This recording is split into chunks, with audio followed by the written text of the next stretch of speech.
முதல்ல பிருத்வி சொன்ன மாதிரி தான் அதே ஜேர்னியில் தான் நானும் இருந்திருக்கேன். என்னோட ஒவ்வொரு படத்துக்கும் வந்து ஸ்டேஜில் சொல்லுவாங்க இந்த மாதிரி இப்போ இல்லைங்க இந்த படத்தோட வெற்றி விழாவில் நம்ம சந்திப்போம்னு. அது வந்து எனக்கு இன்னும் இங்கே நிற்கிறது வந்து எனக்கு வந்து ஒரு ட்ரீம் மாதிரி தான் இருக்குது. நம்ம வாழ்க்கையில் இது நடக்குதா அப்படிங்கிறது. நேற்று கூட என் ஒய்ஃப் கீக்கி கிட்ட சொல்லிட்டு இருந்தேன். நேற்று கூட கீக்கி கிட்ட தான் சொல்லிட்டு இருந்தேன்மா, எனக்கு நம்பவே முடியலம்மா, என் லைஃப்பில் இப்படி ஒரு நல்லது நடக்குதா அப்படின்னு. ஸோ இந்த வெற்றி படம், இதை வெற்றி படமாக ஆக்கிய பத்திரிகை நண்பர்கள், ஊடக நண்பர்கள், மக்கள் எல்லாருக்குமே ரொம்ப ரொம்ப நன்றி. Thank you for giving me this success. இது நான் ஆடியோ லான்ச்லேயே சொல்லியிருந்தேன், இது வந்து எனக்கு ரொம்ப ஒரு ஸ்பெஷலான ஒரு ஃபில்ம் அப்படின்னு. இது ஏன் ஸ்பெஷல் அப்படின்னா வந்து ஃபர்ஸ்ட் ஆஃப் ஆல் இது எனக்கு ஒரு நிறைய பரிசுகள் இந்த படம் எனக்கு கொடுத்தது, நிறைய சர்ப்ரைசஸ், நிறைய கிஃப்ட்ஸ் ஒன்று கொடுத்தது. என்னென்னா முதல்ல வந்து எல்லாருமே வந்து நான் எல்லா யூடியூப் வீடியோஸும் பார்த்தேன், பப்ளிக்கோட ஃபீட்பேக் பார்த்தேன், உங்களோட ரிவ்யூஸ் எல்லாத்தையும் பார்த்தேன். யுனானிமஸாக எல்லாருமே வந்து என்னோட இந்த படத்தையும் சரி என்னை பற்றியும் சரி எல்லாருமே ஒரு 100% ஒரு ஆதரவு வந்து கொடுத்துருக்கீங்க. ஸோ இது வந்து என் லைஃப்பில் எனக்கு இது கிடச்சதே இல்லை. ஸோ அது வந்து ப்ளூ ஸ்டார் எனக்கு கொடுத்த ரொம்ப ஒரு ஸ்பெஷல் கிஃப்ட். அதுக்கப்புறம் அஃப்கோர்ஸ் நான் அன்றைக்கே சொன்ன மாதிரி வந்து சக்கரைக்கட்டி ரிலீஸ் ஆகி கரெக்டாக இந்த படம் ரிலீஸ் 25th அன்னைக்கு வந்து 15 வருஷம் 4 மாதம், அதாவது 5600 நாள் ஒரு வெற்றி படம் எனக்கு கிடைக்கிறதுக்கு. ஸோ அது வந்து ப்ளூ ஸ்டார் எனக்கு கொடுத்த ஒரு கிஃப்ட், அதுக்கு ஒரு நன்றி. மூணாவது, இந்த படம் வந்து எனக்கு சினிமா பற்றி ஒரு பாடம் கற்றுக் கொடுத்துச்சு. என்ன மாதிரி கதைக்களம் எடுத்து பண்ணணும், என்ன மாதிரி கதாபாத்திரம் இனிமேல் நம்ம சூஸ் பண்ணி பண்ணணும் அப்படிங்கிறது ப்ளூ ஸ்டார் எனக்கு கற்றுக் கொடுத்துச்சு. ஸோ அதுக்கு வந்து ஒரு நன்றி. இது எல்லாத்தையும் தாண்டி ரொம்ப ரொம்ப முக்கியமான ஒரு விஷயம், எங்கள் அப்பா அம்மாவுக்கு ஒரு சந்தோஷத்தை கொடுத்துச்சு. அவங்க முகத்தில் ஒரு புன்னகையை பார்த்தேன். எனக்கு எனக்கு அதை விட எனக்கு வேறு எதுவுமே முக்கியம் இல்லை. ஏன்னா எனக்கு தெரியும் நான் எவ்வளோ ஏக்கத்தில் இருந்தனோ அதை விட 100 மடங்கு ஜாஸ்தி எங்கள் அப்பா அம்மா ஒரு ஏக்கத்தில் இருந்தாங்க. ஸோ அதுக்கு வந்து ப்ளூ ஸ்டார் எனக்கு கொடுத்த ஒரு கிஃப்ட்டு. இங்கே நான் ஆடியோ லான்ச்லேயே ஃபஸ்ட்டு எல்லாருக்கும் தேங்க் பண்ணியிருந்தேன். பட் அகெயின் மறுபடியும் இங்கே நான் தேங்க்ஸ் சொல்லணும். முக்கியமாக first starting from Sakthi film factory, Sakthi Velan sir. இந்த படத்தை வந்து பட்டி தொட்டி வரைக்கும் எல்லா இடத்துலையும் கொண்டு போய் ரீச் பண்ணது, அவரோட பிராண்டிங், அவருக்கு ஒரு பெரிய தேங்க்ஸ் நான் சொல்லிக்கிறேன். அதுக்கப்புறம் producers Murthy sir and Soundarya ma'am, இவ்வளோ சப்போர்ட்டிவான ப்ரொடியூசர்ஸாக இருந்திருக்கீங்க. அண்ட் அகெயின் எங்கள் எல்லாருக்குமே ஒரு பெரிய பிராண்ட் இந்த படத்தை திரும்பி பார்க்க வச்ச ரஞ்சித்னா, தேங்க்யூண்ணா. நானும் அவர்கிட்ட ஆரம்பத்துலேருந்து கேட்டுட்டு இருந்தேன், கரெக்டான படத்தில் வந்து உனக்கு கொடுக்குறேன் அப்படின்னு சொல்லி கரெக்டான படம் ப்ளூ ஸ்டாரை எனக்கு கொடுத்தாரு. ரொம்ப ரொம்ப thanks. Coming to my writer and director, இவங்க 2 பேரும் நான் ஒன்றா பார்க்குறேன். ஏன்னா 2 பேருமே சேர்ந்து தான் இந்த படத்தை எழுதியிருக்காங்க. இந்த ரைட்டருங்கிறது எவ்வளோ முக்கியங்கிறது வந்து எனக்கு எங்கள் அப்பா கிட்டேருந்து தான் நான் உணர ஆரம்பித்தேன். ஏன்னா ஒரு ரைட்டர் டிசைட் பண்ணால் மட்டும்தான் அந்த படம் வெற்றி படமாக இல்லையாங்கிறது அங்கே டிசைட் ஆகும். அந்த ரைட்டிங் அவ்வளோ பியூட்டிஃபுல்லாக இருந்துச்சு. இதை நான் ஸ்கிரிப்ட் படிக்கிறப்போ, அதாவது ஈஸியான விஷயத்த என்கிட்ட கொடுத்துட்டாங்க. 80% கஷ்டமான வேலையை வந்து அவங்க பண்ணாங்க அந்த ரைட்டிங்கில் கொண்டு வருது. அந்த மீதி அவங்க எழுதின விஷயத்த அப்படியே நான் டெலிவர் பண்ணுற மட்டும்தான் என்னோட வேலை. ஸோ இன்னைக்கு எல்லாருமே இவ்வளோ கைத்தட்டல், இவ்வளோ பாராட்டுகள் வருதுன்னா அது அந்த ரைட்டிங்கில் இருந்ததுனால மட்டும்தான். ஸோ அதனால என்னோட ரைட்டர் தமிழ் பிரபானா அண்ட் என்னோட டைரக்டர் பிரதர் பிரதர் அப்படிப்பாரு. ஸோ பிரதர் ரொம்ப ரொம்ப தேங்க்ஸ் பிரதர். அதுக்கப்புறம் இந்த படத்தில் ஒர்க் பண்ண மற்ற டெக்னீஷியன்ஸ், இதெல்லாம் தான் அன்றைக்கி நான் அடக்க முடியாமல் அன்றைக்கி நான் மறந்துட்டேன். டிஓபி தமிழ் பிரதர், 20 நாள் ஷூட்டிங் முடிஞ்சிருச்சு. முடிச்சுட்டு ஒரு நாள் ரூமுக்கு நானும் அசோக் பிருத்திலாம் போயிட்டு இருந்தோம். அப்போ வந்து என்னை கூப்பிட்டாரு, ப்ரோ ஒரு நிமிஷம் ப்ரோ அப்படின்னாரு. என்ன பிரதர்ண்ணா? இந்த நீங்கள் இப்படி பேட்டிங்கில் நிற்கிறீங்க, அப்போது பால் இந்த பக்கம் இப்படி போயிட்டே இருந்துச்சு, அப்போ அம்பையர் ஆகணும் இப்படி கையை தூக்கிட்டு இருந்தார் அப்படின்னா என்ன பிரதர்ன்னாரு. பிரதர் என்ன பிரதருக்கு சொல்கிறீங்க? இல்லை பிரதர் இப்படி நின்றுருந்தீங்களா? இல்லை பிரதர் அதை சொல்லலை, நீங்கள் என்ன கேட்குறீங்க உங்களுக்கு புரியுதானே? இல்லை பிரதர் புரியலன்னு தான் கேட்குறேன். உங்களுக்கு கிரிக்கெட்டை பற்றி ஏதாவது தெரியுமா பிரதர்? பிரதர் சுட்டு போட்டால் எனக்கு வராது கிரிக்கெட்டு, அதோட ஏபிசிடியே தெரியாது, எனக்கு பிடிக்கவும் பிடிக்காது. யாராச்சும் கிரிக்கெட் ஆடிட்டு இருந்தாங்கன்னா அங்கே போய் பாலை திருடி உள்ளே போய் ஒழிச்சு வச்சிருவேன். மேட்ச் ஓடிட்டுனா ப்ளக்கை பிடிக்கி விட்டு வந்துடுவேன். ஏங்க என்னன்னா இல்லை பிரதர் அது என்னமோ தெரியல. அப்படி எப்படி பிரதர் இந்த படத்தில் கமிட் ஆனீங்க கிரிக்கெட் படம்னு? இதை சொன்னால் எனக்கு கமிட் பண்ண மாட்டாங்க பிரதர், அதனால சொல்லாமல் மறைச்சிட்டேன் அப்படின்னாரு. ஆனால் அதுலேயும் a lot of respect, because இந்த ஸ்போர்ட்டை பற்றி எதுவுமே தெரியாமல் அதை கற்றுக்கணும்னு ஒரு ஆர்வத்தை எடுத்து அதை தெரியாமல் நடிக்கிறது ஒரு கலை தான். ஸோ அதனால வந்து அதை கற்றுக்கணும்னு ஒரு ஆர்வமாக எடுத்து இன்னைக்கு சினிமாட்டோகிராஃபிக்குன்னு தனியாக வந்து அவர் பேர் போடுறப்போ எல்லாரும் அவர் பர்டிகுலராக மென்ஷன் பண்ணுறப்போ அவ்வளோ பாராட்டுகள். ஸோ அவருக்கு என்னோட நன்றி. ஏன்னா எவ்வளோ ஷார்ட்ஸ் எனக்கு தெரியும். அந்த ஒரு ஹெவியான ஒரு கேமரா வந்து தோளில் போட்டு ஃபுல்லாக ஹேண்டில் வந்து ஷார்ட்ஸ் ஹேண்டில் பண்ணியிருந்தாரு. அது ரொம்ப ரொம்ப கஷ்டம். ஸோ வாழ்த்துக்கள் தமிழ் ப்ரோ. எடிட்டர் செல்வா, அதாவது கிட்டத்தட்ட எனக்கு தெரிஞ்சு ஃபஸ்ட்டு ரா ஃபுட்டேஜ் எடுத்துகிட்டு போய் அவங்க டம்ப் பண்ணுறப்போ ஒரு 20 மணி நேரம் ஃபுட்டேஜ்னு நினைக்கிறேன். அவ்வளோ பெரிய ஒரு ஃபுட்டேஜை வந்து, ஏன்னா அவ்வளோ கிரிக்கெட் மேட்சஸ் விளையாடி இருந்தோம்.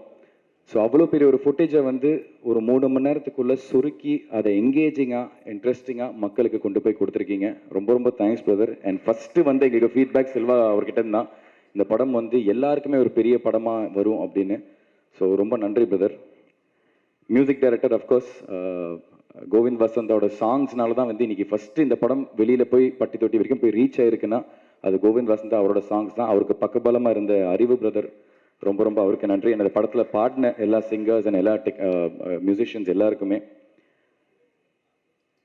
அசிஸ்டன்ட் டைரக்டர்ஸ் அங்கெங்கேன்னு வந்து மாடு மாதிரி ஓடி ஓடி அலைஞ்சு அந்த ரோடில் பிளாக் பண்ணி ஒருத்தர்கிட்ட கண்டமேனிக்கு திட்டு வாங்குறது, அதெல்லாத்தையும் கேட்டு சிரிச்சுட்டு தேங்க்யூங்க அப்படின்னு சொல்லிட்டு அந்த திட்டெல்லாம் வாங்கிட்டு எங்களுக்கு அவ்வளோ தூரம் ஓடி ஓடி வேலை பார்த்தாங்க.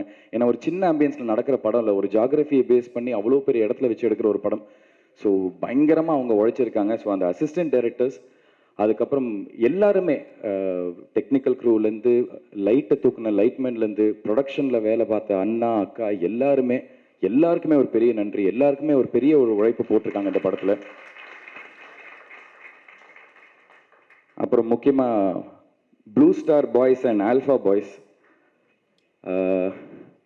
இந்த படத்தில் வந்து எல்லாருக்குமே ஒரு முக்கியத்துவம் கொடுத்துருக்காங்க. ஸோ அதில் வந்து ஆல்ஃபா பாய்ஸ் குரூப்பில் இருந்த தாமு, தருண், வெற்றி, முரளி, பிரகாஷ், அதுக்கப்புறம் ப்ளூ ஸ்டார் பாய்ஸில் இருக்கிற சுதாகர், ராகுல், உதய், விக்கி, ரிஷி, கவின், இவங்க எல்லாருக்கும், ஜெயண்ட் 11 எங்களோட ஃபைனல்ஸில் எங்களோட விளையாடின ராகவ், விக்னேஷ், சச்சின், ரஞ்சித் அண்ட் முக்கியமாக கோச் பாலாஜி, இவங்க எல்லாருக்குமே ரொம்ப ரொம்ப நன்றி. ஒரு வழியாக எல்லாம் கொஞ்சம் நர்வஸ்னஸ் இல்லாமல் பேசியிருக்கேன்னு நினைக்கிறேன். இது எல்லாத்தையும் தாண்டி எனக்கு இந்த படத்தில் கிடைச்ச ஒரு மிகப்பெரிய பரிசு, நான் ஒரு விஷயத்தை படிக்கணும்னு நினைக்கிறேன். இது எனக்கு நேற்றுக்கு ஒரு ப்ரோக்ராம் போயிருந்தோம், ஜி தமிழோட ஒரு ப்ரோக்ராமுக்கு. ஸோ எனக்கு சர்ப்ரைஸ் பண்ணோன்னு சொல்லி அவங்க ஒரு வேலையை பார்த்துருந்தாங்க. என்னென்னா, எங்கள் அப்பா கிட்ட வந்து ஒரு கடிதத்தை எழுதி வாங்கிட்டு வந்திருந்தாங்க. இந்த கடிதம் நான் படிக்கிறப்போ நேற்றுக்கு எனக்கு ரொம்ப இமோஷனல் ஆயிடுச்சு. பிகாஸ் எல்லா வீட்டில் இருக்கிற எல்லா அப்பா பையன் மாதிரி வந்து நானும் எங்கள் அப்பாவும் பெருசாக அவ்வளோவெல்லாம் பேசிக்க மாட்டோம். டைனிங் டேபிள் உட்காந்து சாப்பிடும் போது கூட நான் சாப்பிடுவேன், அவர் சாப்பிடுவார், நான் ஏஞ்சி போயிடுவேன், அவர் ஏஞ்சி போயிடுவார். ஏதாவது சினிமா பார்த்துட்டு வந்தால் மட்டும் அந்த சினிமாவை பற்றி ப்ளஸ் அண்ட் மைனஸ் இதெல்லாம் நாங்கள் டிஸ்கஸ் பண்ணுவோம். ஸோ அதை தாண்டி எனக்கு எங்கள் அப்பாவுக்கு எந்த விதமான ஒரு கான்வர்சேஷன் பெருசாக லைஃப்பில், ஐ மீன் ஒரு தோளுக்கு மேலே வளர்ந்ததுக்கப்புறம் எந்த விதமான கான்வர்சேஷன் இருந்ததில்லை. ஆனால் ஒரு 15 வருஷம் நான் சொன்ன அந்த எனக்கு இருந்த அந்த ஒரு ஏக்கம் அவருக்கும் இருந்திருக்கு. அந்த 15 வருஷம் அவர் பேசாமல் என்கிட்ட இருந்தது எல்லாமே இந்த ஒரு 4 பக்கத்தில் அவர் எழுதி கொடுத்துருந்தாருங்கிற நான் ரொம்ப உணர்ந்தேன். ஸோ இதை நான் கண்டிப்பாக இது எல்லாருக்கும் படிக்கணும்னு நினைக்கிறேன். Sorry if I'm taking some time. என் பிரிய மகன் சிங்காவுக்கு உன் அன்பு அப்பா ஆசை முத்தங்களுடன் எழுதும் கடிதம். அநேகமாக இதுதான் முதல் கடிதமாக இருக்கும்னு நினைக்கிறேன். ஏன்னா கடிதங்கள் மூலமாக நம்ம பேசுகிற அளவுக்கு ஒரு பெரிய இடைவெளி இருந்ததே இல்லை. அதோட எனக்கு இங்கிலீஷ் எழுத வராது, உனக்கு தமிழ் படிக்க வராது. அது முழுசாக உண்மை இல்லைங்க, தமிழில் தான் எழுதியிருக்கு, நான் படிச்சுட்ருக்கேன். அவர் கையெழுத்தா எனக்கு அவ்வளோவா புரியாது. எனக்கு இங்கிலீஷ் எழுத வராது, உனக்கு தமிழ் படிக்க வராது. இப்போ இல்லை, சின்ன வயசுலேருந்து நீ வேட்டியை மடிச்சுக்கிட்டு படத்தில் டயலாக்ஸ் வந்து நீ கேட்டு தான் மனப்பாடம் பண்ணி நடிச்சிருக்க. இப்போ காலங்கள் வேகமாக உருண்டோடி உனக்கு கல்யாணமாக ஆயிடுச்சு. சின்னப்போ நீ ஒரு சின்ன டைலமாவில் இருந்த. அதாவது உனக்கு கிரிக்கெட் ரொம்ப நல்லா வருதுன்னு உங்கள் ஸ்கூல் கிரிக்கெட் கோச் உன்னை அதில் வந்து விட்டால் நல்ல பிளேயராக நீ வர வாய்ப்பு இருக்குது அப்படின்னு உங்கள் அம்மா மூலியமாக எனக்கு ஒரு தகவல் ஒன்று வந்துச்சு. பெற்றவங்களா குழந்தைங்களுக்கு முதல்ல நல்ல படிப்பு தான் கொடுக்க வேண்டியது நம்ம கடமை. அதனால் வந்து அதை கொடுப்போம், மற்றத்தை அவங்க வந்து உணர்ந்து வளர்ந்து முடிவு பண்ணிப்பாங்க அப்படின்னு நானும் அம்மாவும் நினச்சோம். ஆனால் சும்மா கடந்த சங்க ஊதிக்கு எடுத்த கதையாக ஒரு நாள் நான் வந்து ஒரு டயலாகை எழுதி படித்து பார்த்துட்டு இருக்கிறப்போ நீ திடீர்னு அந்த ரூம்குள்ளே நுழைஞ்ச. நான் வாயை வச்சுக்கிட்டு சும்மா இருக்காம, டே சிங்கா, என் படத்தில் உன் வயசில் என் மகனா நடிக்கிற மாதிரி ஒரு கேரக்டர் இருக்கு, நீ நடிக்கிறியான்னு கேட்டேன். நீ நடிக்கிறியான்னு கேட்ட, நான் யோசிக்காம கேட்டேன். நீயும் சாதாரணமாக ஓ ஓகே நடிக்கிறேன், என்ன பண்ணணும்னு நீயும் சொல்லிட்ட. எனக்கு ஒரு சின்ன ஷாக் ஆயிருச்சு. சரின்னு ஒரு டயலாக் ஒன்று சொல்லி வெளியிலிருந்து உள்ளே வந்து டயலாகை பேசிக்கிட்டே சோஃபாவில் இருக்கிற புக்ஸை நகர்த்தி வச்சு ஒரு டவலை மடித்து வச்சுக்கிட்டு இந்த டயலாக்ஸை பேசணும்னு சொன்னேன். நீயும் ஒரு தடவைக்கு 2 தடவை டயலாகை கேட்டு கேட்டு தெரிஞ்சுக்கிட்டு வெளியே ஏறி போனேன்.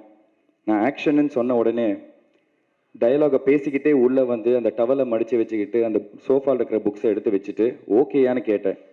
இப்போ நான் பேந்த முழித்தேன். நீ சரியாக கரெக்டாக நடித்ததுக்கப்புறமும் நான் பேக் அடிச்சிட்டேன்னா உனக்கு ரொம்ப ஹர்ட் ஆகிரும்னு லீவ் நாட்களாக பார்த்து நான் ஷூட்டிங்கை வச்சு இந்த படத்தை முடித்தேன். அது கிரிக்கெட்ல இருந்து உன் ரூட்டை நடிகனா திசை மாற்றிருச்சு. அதுக்கப்புறம் உனக்கு சக்கரக்கட்டி படத்தில் எல்லாம் அமைஞ்சும் சக்ஸஸ் சரியாக அமையலை. அடுத்தடுத்து அது தொடர வீட்டில் எல்லாருமே டிஸ்டர்ப் ஆனோம்.